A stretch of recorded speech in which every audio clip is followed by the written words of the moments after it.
उन्नाव और कठुआ रेप की घटना को लेकर बैकफुट पर चल रही बीजेपी की मुश्किलें लगातार बढ़ती ही जा रही है। आम आदमी पार्टी ने रेप की घटना की निंदा करते हुए रविवार शाम 5 बजे प्रधानमंत्री निवास घेरने का ऐलान किया है। मीडिया को संबोधित करते हुए आप नेता गोपाल राय ने कहा है कि कांग्रेस राज्य में महिलाओं के खिलाफ लगातार हुई हिंसा के बाद देश की जनता ने बीजेपी पर भरोसा जताया था, लेकिन मोदी राज में ही महिलाओं को धोखा हाथ लगी है। देखिए प्रेस कॉन्फ्रेंस में गोपाल राय ने मोदी पर और क्या क्या कहा।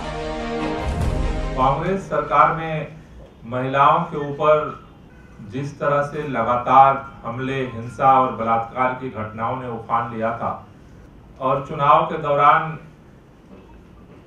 देश के माननीय प्रधानमंत्री नरेंद्र मोदी जी ने ऐलान किया था कि बहुत हुई महिलाओं पर वार, अब की बार मोदी सरकार। लोगों ने और देश की महिलाओं ने, देश की बेटियों ने, देश की माओं ने भरोसा करके भारतीय जनता पार्टी को केंद्र में सत्ता सौंपी, लेकिन जिस तरह से दिल्ली के अंदर भी लगातार छोटी छोटी बच्चियों के साथ बलात्कार की घटनाएं सामने आती रही और केंद्र सरकार चुपचाप पुलिस की निष्क्रियता पर मौन बैठे मूक दर्शक बनी रही। अभी उन्नाव के अंदर जिस तरह से पूरा घटनाक्रम सामने आया है,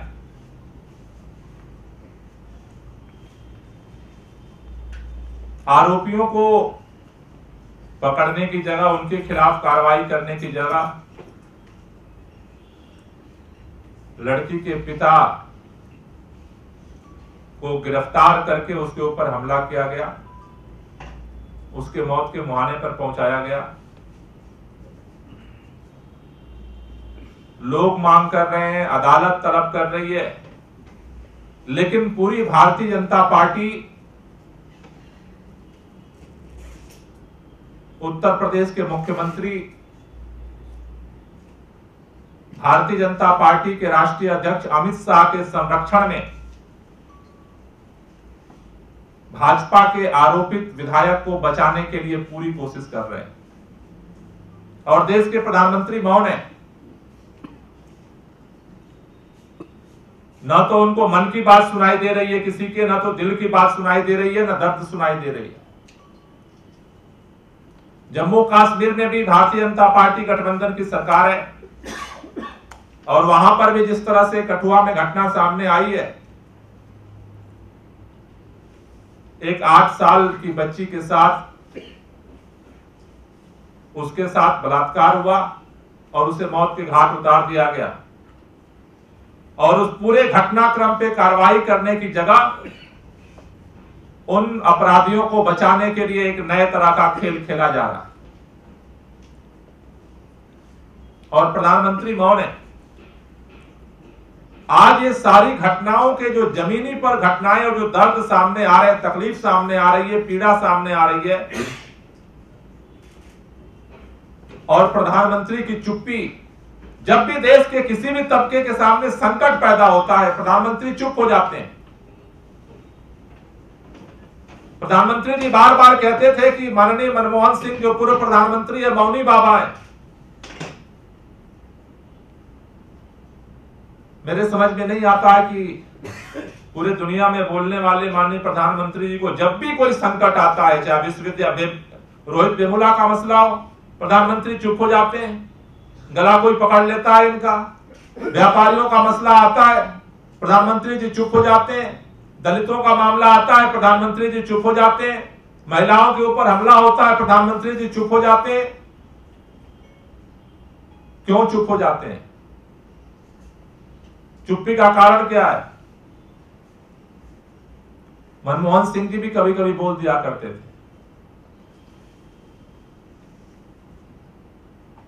आम आदमी पार्टी ने तय किया है कि महिलाओं के ऊपर जो अत्याचार हो रहा है, जो घटनाएं सामने आ रही हैं, इसके खिलाफ हम आंदोलन की राह पर बढ़ेंगे। रविवार को प्रधानमंत्री के आवास का आम आदमी पार्टी घेराव करेगी। इसको लेकर के रविवार को शाम 5 बजे पटेल चौक मेट्रो स्टेशन पर इकट्ठा होकर के प्रधानमंत्री आवास की तरफ हम मार्च करेंगे। हमारी यही मांग है कि अब हो रहा है महिलाओं पर अत्याचार, कुछ तो बोलिए मोदी सरकार। प्रधानमंत्री जी अपनी चुप्पी तोड़े। बेटी बचाओ और बेटी पढ़ाओ का नारा देने से महिलाओं की सुरक्षा की गारंटी नहीं हो सकती। उत्तर प्रदेश में भाजपा विधायक को तुरंत गिरफ्तार किया जाए, पुलिस और सरकार का संरक्षण बंद किया जाए। जो कठुआ में घटना हुई है उनके दोषियों पर सख्त कार्रवाई किया जाए और एक ठोस कार्य योजना बना करके केंद्र सरकार और माननीय प्रधानमंत्री जी देश को आश्वस्त करें कि महिलाओं की सुरक्षा की गारंटी कैसे की जा सकती है। तो इस मांग को लेकर के 15 तारीख को शाम 5 बजे पटेल चौक मेट्रो स्टेशन से प्रधानमंत्री आवास तक आम आदमी पार्टी इसको लेकर के मार्च करेगी और फिर इसको लेकर के हम महिला सुरक्षा को लेकर के पूरे देश भर में 15 के बाद अपने इस आंदोलन को आगे बढ़ाएंगे और इस लड़ाई को अंजाम तक पहुंचाएंगे।